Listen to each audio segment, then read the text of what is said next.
Sabe qual é a maior mentira que contam pra gente sobre os 20 e poucos anos? Que é a fase que a gente finalmente vira adulto. Como se a gente acordasse um dia, olhasse no espelho e pensasse: nossa, agora eu entendi a vida. Mas a verdade é bem diferente. A maioria das pessoas chega nessa idade com uma sensação de transição. De repente você não é mais adolescente, mas também não é o adulto que você pensou que seria. O que existe na real é um acúmulo de responsabilidades, expectativas e comparações que vão se empilhando enquanto você tenta mostrar que tá tudo sob controle. E o pior é que você olha para as pessoas ao seu redor e parece que elas receberam um manual de como viver os seus 20 e poucos anos. Menos você. Bem-vindo a essa idade. Talvez a fase mais confusa, que ninguém te avisou que seria tão confuso assim. Bom, já peço perdão pela minha voz, eu tô um pouco gripado, mas eu acredito que isso não vai me atrapalhar de compartilhar essa mensagem com você. Quantas vezes essa semana você se sentiu que estava atrasado na vida? Não porque alguém te falou, mas porque você abriu o Instagram. Talvez você esteja naquela fase onde você começa a se comparar com todo mundo. Você vê gente da sua idade comprando casa, carro, viajando pro exterior, fazendo o que elas querem fazer e só você que parece estar parado no mesmo lugar. E mesmo sabendo, racionalmente, que rede social é apenas um recorte da vida das pessoas, ninguém posta os momentos tristes, as dores, a briga com o patrão, o cartão que ela esqueceu de pagar ou que tá cobrando ela, mas mesmo assim nasce um pensamento em você de que você está atrasado. E às vezes esse sentimento nem precisa de uma rede social para vir. Você olha para as pessoas ao seu redor, seus amigos da igreja, da faculdade, escola, e você vê que eles estão mais resolvidos que você. E pronto, isso basta. Já nasceu o pensamento de comparação. E a comparação é o jeito mais rápido de transformar a sua jornada numa competição onde você nunca vai vencer. Porque você sempre vai estar correndo uma corrida que não foi feita para você. Esse sentimento de estar atrasado faz uma coisa muito específica em você.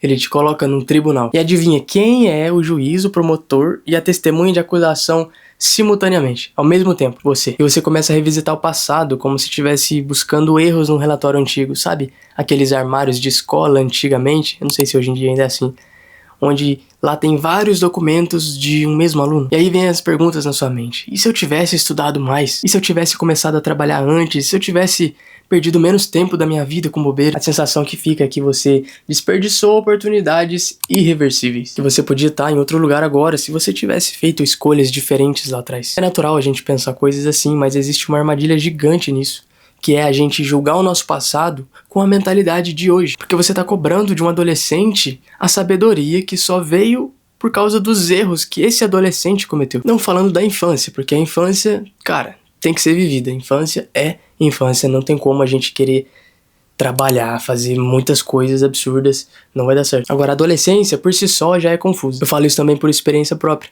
Eu passei por muito tempo da minha adolescência / juventude gastando minha vida com jogos online.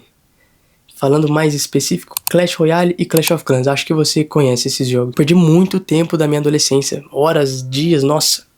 Acho que até 2 anos de escola.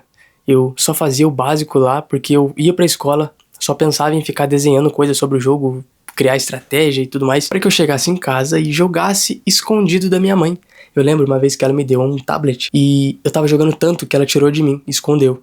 Mas, como se eu não fosse um adolescente espertinho até demais, eu fui lá e descobri onde estava esse tablet e escondi atrás da minha cama. E nisso eu alimentava esse vício, porque eu ficava jogando.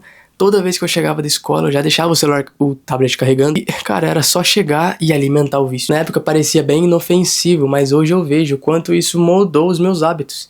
Criou vícios em mim, atrasou alguns processos, mas isso cooperou pro meu bem. Deus não desperdiçou o tempo que eu desperdicei. E olha só, hoje com 23 anos, eu já me peguei aconselhando jovens e adolescentes sobre essa mesma coisa que eu passei. Sobre vícios em jogos, respeitar os pais, sobre não gastar à toa a moeda mais valiosa que a gente tem hoje, que é o tempo. E o tempo não para, ele não espera você se sentir pronto. Não é negociável isso. Quando você percebe isso, especialmente nos seus 20 e poucos anos, a consequência pesa um pouco. E esse peso, muitas vezes, não vira uma motivação para você ser agora uma pessoa melhor que sabe administrar seu tempo. Não. Mas vem a pressa sobre você. Uma urgência desesperadora de fazer alguma coisa rápido, de qualquer jeito, da forma que dá, só para você não se sentir parado. Como se precisasse correr igual um louco para compensar anos da sua vida que você acabou desperdiçando. Mas deixa eu te falar uma verdade que eu demorei um pouquinho pra entender. Essa pressa não vem de fé, vem do medo. E lembra, tudo que não provém de fé é pecado. E o medo é justamente o oposto da fé. Esse medo de ficar para trás, medo de ser esquecido, mas Deus não se move no ritmo da nossa ansiedade. Existe uma diferença gigante entre diligência e pressa. Diligência é você construir algo com sabedoria, quando você faz algo que sabe que precisa ser feito. Enquanto na pressa, não. Na pressa, você atropela tudo, inclusive você mesmo. Se você tá correndo porque tá com medo, você não tá avançando. Você tá fugindo. E isso nunca termina bem. Existe uma expectativa que sufoca muita gente na nossa geração, que é a expectativa de ter sucesso muito cedo. A internet tá gritando isso o tempo todo. Sucesso aos 21, estabilidade total financeira aos 25, sabe? Todos os seus desejos realizados antes dos 30. Como se a vida fosse uma corrida contra o relógio, mas a verdade é bem menos cinematográfica que isso. É como se nessa idade a gente estivesse num campo de obra, onde tá cheio de poeira, de barulho, sabe?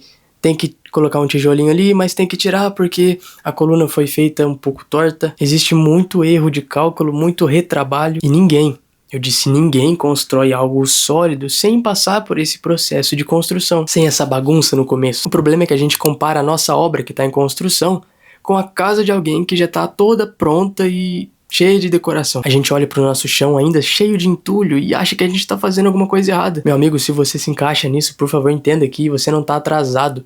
Você tá numa construção e essa construção leva tempo. Sempre levou e sempre vai levar. Outra ferida bem comum nessa faixa de idade é a solidão em meio a muita gente. Você sai, conversa, interage com as pessoas, troca muita ideia, mas sente que ninguém te conhece por inteiro. Existe uma parte de você que sempre fica escondida e isso dói, mas revela uma coisa legal sobre você. Uma coisa bem importante. Você não foi feito para ser totalmente satisfeito por pessoas. Tentar preencher esse espaço com a companhia de alguém que vai te falar palavras de afirmação ou vai dar like nos seus posts, cara, isso não vai te saciar. Ficar buscando a aprovação das pessoas sempre vai te frustrar uma hora. No máximo vai te distrair por um tempo, mas depois esse vazio vai voltar, porque você não foi feito para ser saciado nessas coisas. Existe um vazio no ser humano do tamanho de Deus e só Deus pode preencher, a gente sabe disso. Mas quando você passa a viver os seus 20 e poucos anos verdadeiramente com Ele, meu amigo, você tem uma nova visão. E essa visão é infinitamente melhor do que todas as outras visões que você já teve sobre você no passado. Mas junto com esse vazio vem também o medo de ser visto de verdade. Quem realmente você é. Aos 20 e poucos anos você aprende a performar versões aceitáveis de você. Você aprende o que mostrar, o que não mostrar. O que você faz para que as pessoas olhem para você e acham que você tá bem. Só que intimidade, seja com Deus ou com as pessoas, só nasce quando a máscara cai. E isso assusta mais do que ficar sozinho, porque quando você se mostra, existe a opção de você não ser aceito pelas pessoas. Mas sinceramente, viver escondido cobra um preço alto demais, que nem se compara a você deixar as pessoas conhecerem quem realmente você é. Vale mais a pena perder pessoas que só estão com você porque ainda não sabem quem você realmente é, do que viver mascarado a vida inteira. Cara, isso sim vai te deixar doente. Deixa eu te contar uma coisa que muda muito depois que o ensino médio acaba. Ninguém mais vai resolver todos os seus problemas por você. Acabou a fase de alguém pagar todas as suas contas, assumir todos os seus BOs. Responsabilidade virou a palavra dos seus dias e isso pode assustar no começo. Nossa, aí... Exatamente por isso, agora eu vou ser uma pessoa mais triste, eu não vou ter mais alegria nos meus 20 e poucos anos. Se você pensa assim, eu preciso urgente quebrar isso na sua mente. Cara, responsabilidade não é inimiga da alegria. Ela é o processo que vai te levar até a maturidade. E, cara, como é bom pensar de forma madura comparado a você de ontem. É normal a gente errar, tomar várias decisões ruins. A gente vai passar por isso na nossa vida, é inevitável. Mas a gente quer tanto acertar, às vezes, que sente que errou tanto na adolescência que não pode mais se frustrar e nem frustrar ninguém ao nosso redor. Mas, ironicamente, é exatamente nessa fase da vida onde a gente vai tomar os nossos maiores tombos. É nessa fase que a gente tem as piores escolhas. Não por maldade, mas por inexperiência. E tá tudo bem a gente não acertar tudo de primeira. A gente precisa aprender.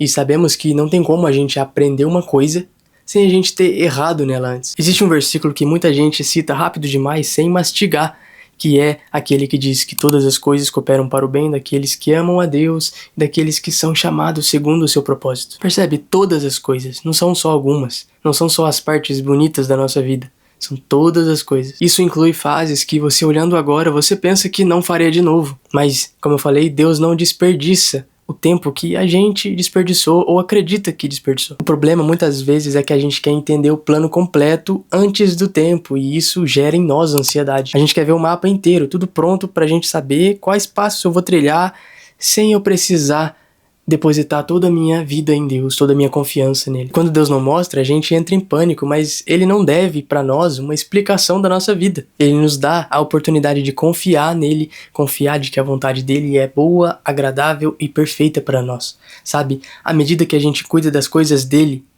meu amigo, se você segue isso, pode ter certeza que ele está cuidando das suas. Se você ama Deus e vive segundo o seu propósito, nada, absolutamente nada que aconteceu na sua vida foi em vão, nem mesmo que parece perda. Eu já citei essa frase do Mark num outro vídeo, mas eu acho válida citar aqui também, onde ele diz que todas as coisas que acontecem na nossa vida, ou Deus quem fez, ou ele permitiu. Então pronto, entendendo isso, você percebe que esse caos que você está vivendo, se você se encaixa nisso, cara, isso tem um propósito. Deus não tá assistindo sua vida de camarote, torcendo para que dê certo, sabe? Ele tá te conduzindo.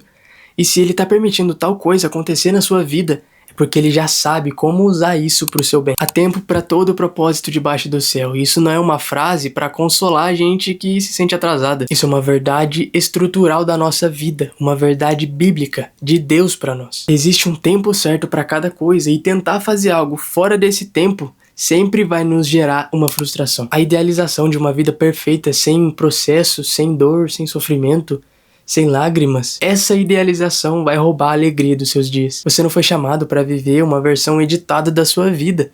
Sabe, Deus te chamou aqui para que você viva uma vida real, uma realidade, não uma mentira. Uma vida com processos, com falhas, sabe, várias frustrações que vão cooperar para o seu bem, com dias que parecem que nada tá acontecendo. Porque a maturidade nos seus 20 e poucos anos não vai vir com pressa. E mais uma vez eu repito, se você tá idealizando uma vida assim, na pressa, sabe, tudo atropelado, você vai perder a alegria dos seus dias. Hoje, nos meus 20 e poucos anos, eu percebo algumas coisas boas que eu aprendi a fazer, sabe? Guardar uma reserva de emergência, não gastar dinheiro com qualquer coisa, aprender a ser detalhista quando precisa, sabe? E, ao mesmo tempo, não abraçar os problemas que não são meus. Nem todo incêndio precisa ser apagado por você, nem todo peso precisa ser carregado. Existe sabedoria em escolher as batalhas. Disciplina, por exemplo, não parece motivo de alegria no começo, lembra desse versículo? Ela dói, ela exige algo. Imediatamente ela te causa uma frustração, mas depois ela produz frutos de justiça, de paz, estabilidade, enfim. Eu queria ter aprendido isso antes, mas eu sou grato a viver isso hoje. Às vezes a sensação é de estar mais perdido que cego em tiroteio, talvez você esteja mesmo, mas estar perdido não significa estar sem direção. Significa que você ainda está aprendendo a ler o mapa da vida. Os 20 e poucos anos não são o fim da linha, mas o começo da sua consistência. É quando você percebe que o tempo é limitado, que escolhas importam, que Deus não tem pressa, mas também não está desperdiçando processos. Se você está nessa fase, se sentindo confuso, atrasado, se comparando demais, cansado de parecer forte, eu quero te falar uma coisa, cara. Além de tudo que eu já te falei nesse vídeo, você não chegou tarde. Você tá no seu tempo. O seu tempo, e Deus trabalha muito bem nele. Se você tá aqui, é provável que você esteja nessa faixa dos 20 e poucos anos. Eu também estou, como eu falei, eu tenho 23 hoje. E a gente busca cada vez mais viver com Jesus. E cara, confiando nele. Confiando nele, a gente sempre vai estar passos à frente da nossa versão do passado. Bom, esse foi o vídeo. Eu te convido a se inscrever no canal, mandar esse vídeo para algum amigo que esteja passando por essa mesma situação, confuso, cheio de coisa na cabeça sobre essa idade, para que isso de uma certa forma traga um certo alívio para ele. Deus abençoe.